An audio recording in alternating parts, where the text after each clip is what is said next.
we're going to be setting up this 120 gallon tank for my leopard gecko. Let's go. It's a 4x2x2 Phylazoo or Phylazoo enclosure. So we're going to use Reptisoil. Now Reptisoil is already a pre-made mix. Many people talk about using topsoil to place their mixes.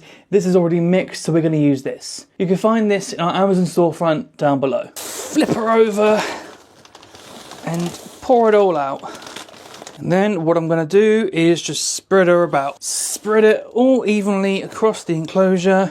Get a nice good mix across all of it.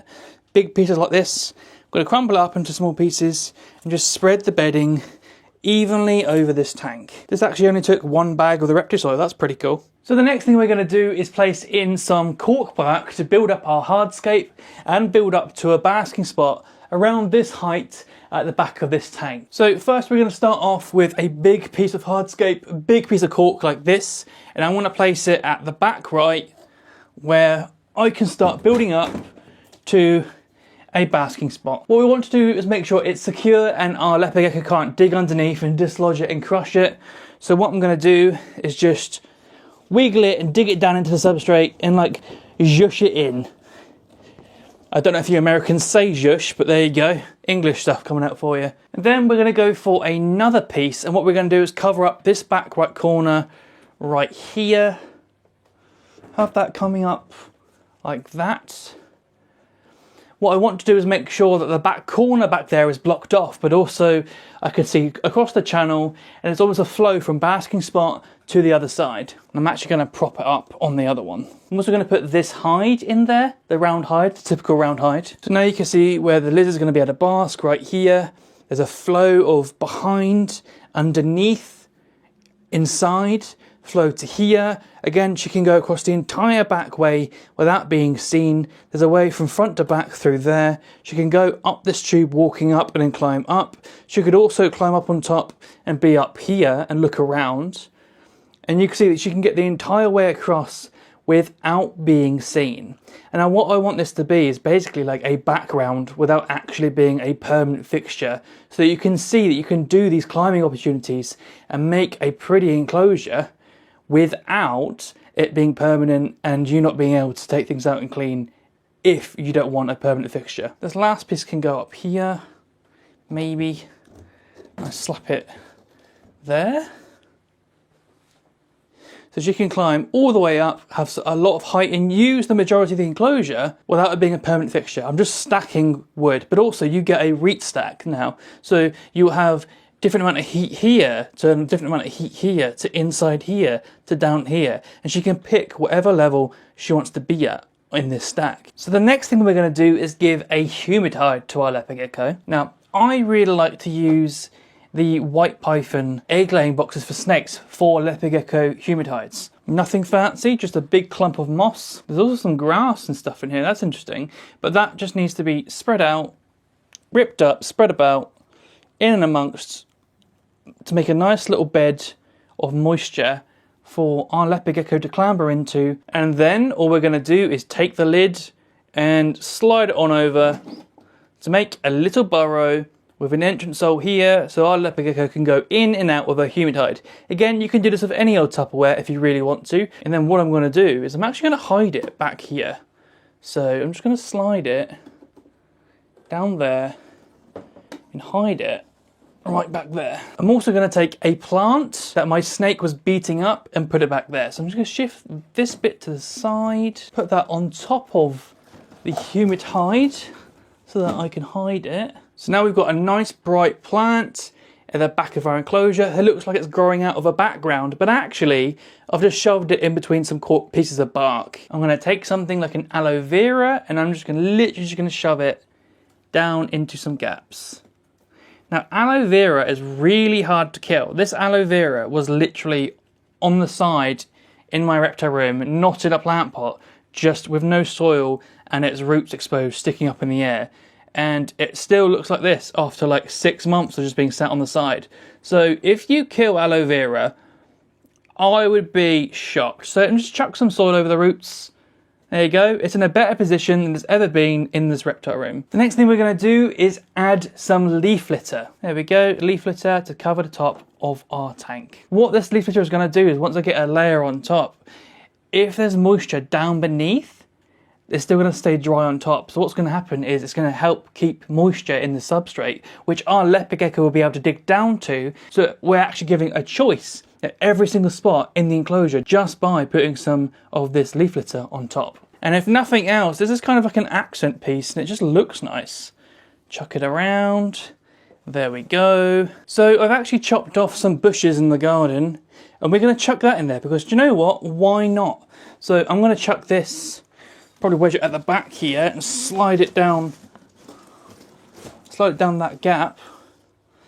There you go, that's wedged. That was kind of cool. Right, so we've got this other piece. I'm thinking I'm going to wedge it down in this gap here. Wedge it right down in there. Would you look at that? That looks kind of cool. This, I'm going to have to trim that. But, unless I can just curl it. I could just curl it. No, oh yeah, I'll leave it like that. I'll just curl it. And it looks like it's like a clearing in the foliage there where the leopard gecko is going to be able to bask and get this little patch of sunshine. And that's going to look so cool. See, I'm making this up on the fly. I'm just doing random things. To make a nice, naturalistic looking enclosure, you just chuck things in and wing it and then just move things around until you like the look of it. But that looks really cool. And she's going to be able to climb up in that, actually. She's going to be able to climb up in that. That's going to be cool. See, you don't need to be an artist to start chucking things in because messy and unshoveled is how nature looks. Another good tip on how to make things look really, really natural is use something like cress. Now, do you remember in school when you used to do these science classes and you'd grow cress in a cup with paper towel? If it can grow in paper towel, it grows amazing in any form of substrate or soil in an enclosure. So we're going to shake this about. We're going to get this nice looking undergrowth look of cress growing up from the substrate. I'm going to do it at the front because there's no point doing it at the back because this is just for looks. So why would I not just do it right where we're going to be looking, right at the front, chuck it everywhere. There we go, empty, done. Right, the next thing we're going to do is we're going to spray the enclosure. And the reason for this is one, is to settle some of these roots of these plants, give them some moisture as they settle in. Two, for this cress to be activated and start sprouting. There you go, get some water for that guy. There we go, for these guys. There we go, let's get it on all the substrate. Let's make sure that cress gets nice and watered. Again, this isn't bioactive. I am just doing a naturalistic planted tank. And if the plants die, the plants die. And because leopard geckos are from such a scrubby habitat, it doesn't matter because the dead look of plants still looks good. So I'm not worried. Now let's get on to the light at the basking spot. Right, so we're going to start with a simple heat lamp with a heat light inside.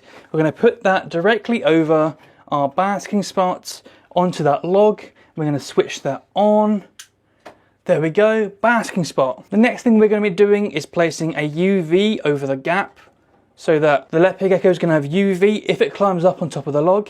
And if it wants to avoid the UV, it will just go somewhere else in this massive enclosure. It doesn't matter. So this is a normal UVB bulb. What I'm going to be using is LED UV because I'm doing some experimental stuff. But what I would say for you to do is stop with this and just get your regular UV lamp. I'll have some listed down below for you to go get. Don't worry, just get one of these. I'll show you what it looks like from down below. So you can see that basking spot is lit up and our leopard gecko is going to have this clearing around all the bush to go sit on this log in the wild and go sit on a log in the clearing and get this shaft of sunlight for them to bask in. So in the end, we've got a really nice, elaborate, naturalistic and cheap enclosure for our leopard gecko without breaking the bank, without making a crazy elaborate background, but offering the height to use all that space on the back of the enclosure like a background, just by taking some pieces of wood and just piling them on top of each other. Now the reason that I'm leaving such an open space along the front here is because I want her to have as much opportunity to have space as well as have all that opportunity to be behind and in nooks and crannies. Remember that the amount of space that's back here that's also covered and has hides is probably bigger or equal to like a 40 gallon. So she's got a 40 gallon of hides and then like a 40 gallon of space at the front two, so it's a choice. It's the best of both worlds. Plus, when I wanted to put like flying insects that can barely fly and they'll like fuzz about around the front, and she can chase and hunt along the front. It's basically an open field for her to hunt. I want to do some enrichment at the front with some toys that I put in and things like that. I might put like a flat cork along here to offer her the opportunity to like dig down and get underneath it. I might do that now actually. Around it, as well as a hide at the front if she wants. And actually, there's a hole here so that UV can go into this gap here and allow her to actually get some cryptic masking of UV lights going through inside that tube without her actually being exposed. So that's actually really cool. And as plants grow in and we look at what's going to grow at the front here, you're really going to see this tank come to life. The only thing to do now is place our leopard gecko in the enclosure. There you go, girl.